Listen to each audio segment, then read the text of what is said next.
Afternoon, I'm Mary Calvi. Now on CBS 2 and streaming on CBSN New York, we have team coverage from the 5 boroughs to New Jersey. We start with Natalie Duddridge, who's live in Brooklyn with more on the long lines at some polling places across the city. Natalie.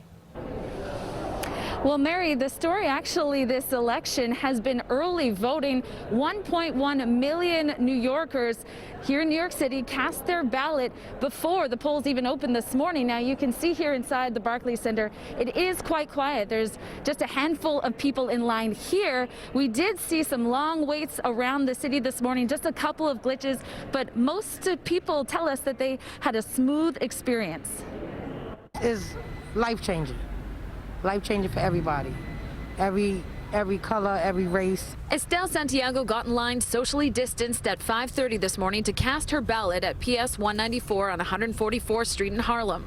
Polling sites were supposed to be open at 6 a.m. at all 1,231 polling sites, but a handful of locations reported delays, like at this spot where doors were inexplicably locked at opening time. It was a little problem in the beginning, but they fixed it really fast. I got here around 6:30 today. Yeah. And we heard that they weren't open yet. They were delayed opening? Yeah, it was a slight delay, but it was fast. All right, time for me to go. It was a different scene inside the Kings Plaza Mall in Brooklyn, where by 9:30 you could vote in minutes, despite some voters complaining about a computer glitch. The Board of Elections says it was fixed fast. I figured coming here on the actual day and then should be easy if everyone else is voting during early voting. Everything's been quite different. But I'm glad I was able to come out and vote. And no line made the best man win. Despite many saying voting in a pandemic was relatively easy, some New Yorkers are still bracing for protests and unrest, no matter who wins the presidency.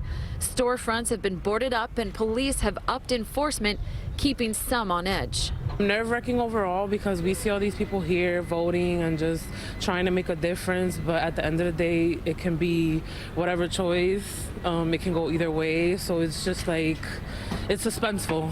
It's important today for me for change because we need it. We had a long, rough 4 years. If you haven't voted and can't make it out today but still have a mail-in ballot, you can put it in a drop box at a poll location or deliver it to your local Board of Elections. Now, the polls are open until 9 tonight, and as long as you are in the line when polls close, you still will be eligible to vote.